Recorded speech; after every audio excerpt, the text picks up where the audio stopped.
안녕하세요. 미국 주식의 럭키 여행입니다. 드디어 24년 마지막 날입니다. 한 해의 마지막 날에는 다가오는 25년을 준비하면서 새로운 계획과 목표를 세우기도 하고 24년을 돌아보면서 그동안 했던 일을 정리하는 시간을 가지기도 하죠. 이번 영상에서는 24년 한 해를 정리해보고 새로운 계획과 목표를 여러분과 함께 나눠보려고 합니다. 24년 미국 3대 지수 수익률을 먼저 살펴보겠습니다.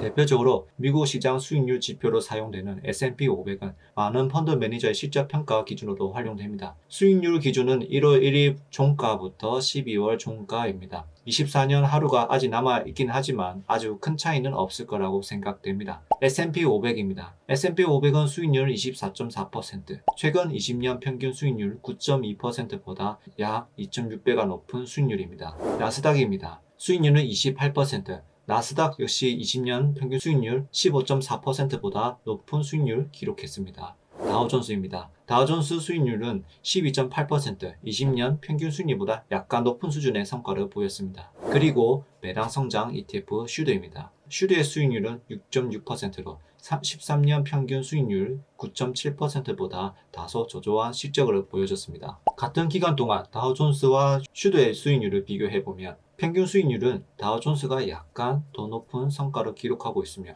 시기에 따라 다른 성과를 보여줍니다. 다음은 24년 저의 투자 성과는 어땠을까요? 한번 확인해 보겠습니다. 24년 1월 기준으로 약 90% 수익률을 기록하였고 S&P 500 기준으로는 3.6배가 더 많은 수익률을 달성했습니다. 1월부터 5월까지는 근로소득과 퇴직금을 포함한다면 수익률 변동성이 있지만 6월부터 12월까지는 근로소득 없이 생활한 점을 감안하더라도 24년은 굉장히 높은 수익률을 기록한 한 해였습니다. 이 기준은 원화 기준입니다. 24년 1월부터 12월까지 환율이 13%가 상승했습니다. 1년 평균 환율 1364원을 기준으로 수익률을 다시 계산해보면 76% 상승했습니다. 결국 S&P 500 수익률 기준으로 3배가 더 많은 수익률을 달성했습니다. 이 상승률은 22년 하락장에 나스닥 3배 레버리지 TQQ와 반도체 3배 레버리지 속스, 그리고 성장주 엔비디아를 분할해서 한 결과로 얻은 성과입니다.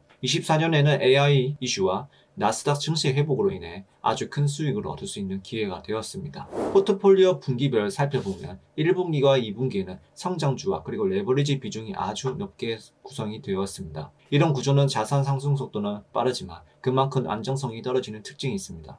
하지만 근로소득 발생하지 않는 퇴사 시점부터는 3분기와 4분기에 걸쳐 현금과 배당의 비중을 늘리면서 리밸런싱을 진행을 했습니다. 최근 12월 1일과 12월 30일 사이에 자산 변화를 살펴보면 내년에 진행할 IS 계좌로 커버드 콜 플러스 레버리지 투자를 1차 진행한 부분과 많이 떨어진 다우존스 관련 배당주를 1차 매수하면서 현금 비중이 약간 줄어든 것을 확인할 수 있습니다. 월간 자산 변화 그래프를 보시다시피 자산 시장이 올라간 만큼 저의 자산도 함께 늘어나는 것을 확인할 수 있습니다. 내가 투자를 잘하고 특별해서 수익을 얻기보다는 시장이 벌어다 주는 만큼 잘 활용해서 자산 가치를 늘리고 또 리밸런싱을 통해서 자산 가치를 최대한 지키는 것을 집중했을 뿐입니다. 최근 2년간 시장은 한 방향으로 올라와줬는데 25년에는 어떤 시장이 형성이 될지 모르지만 어떠한 자산이라도 계속 오르기만 하지는 않을 것이라고 인지하고 25년에는 욕심을 부리기보다는 자산을 최대한 지키면서 자산시장이 다시 조정으로 가격이 저렴해진다면 그때 기회를 놓치지 않고 또 모아갈 수 있도록 준비할 것입니다.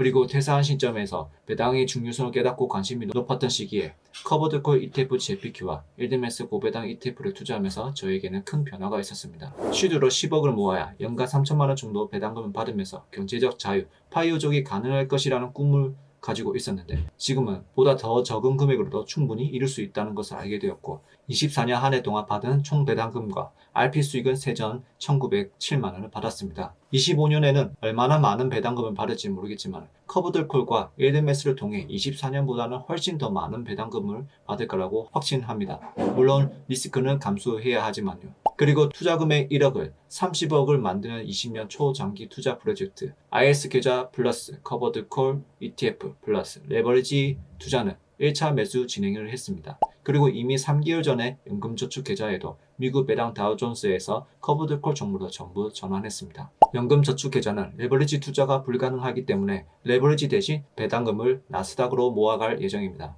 현재 포트폴리오도 굉장히 안정적이지만 지수 ETF 레버리지 TQQ 일부분을 현금과 JPQ, QAD로 전환하면서 안정성을 올리고 또한 성장주 투자 중인 테슬라도 현재 다소 비싸다고 느껴지기 때문에 비중을 조금 줄이고 다시 저렴한 시기가 온다면 팔았던 수량보다 더 많은 수량을 매수할 계획도 가지고 있습니다. 테슬라를 약 4년에서 5년 정도 투자하면서 느끼지만 이 종목은 무조건 장기 투자하는 것보다는 이성적으로 비쌀 때는 조금씩 비중을 줄이고 싸지면 비중을 조금씩 늘리는 방식으로 한다면 장기 투자를 더 꾸준히 할 수 있지 않을까 생각합니다. 테슬라 의견은 어디까지나 개인적인 의견이니 참고만 부탁드립니다. 여러분도 2024년 남은 하루 동안 25년 계획을 세워보시고 그동안 지나온 24년을 돌이켜보면서 부족했던 부분과 좋았던 부분을 정리해보는 시간을 가졌으면 좋겠습니다. 그리고 25년에는 더 나은 성과를 얻을 수 있는 기회를 꼭 찾으시길 바랍니다.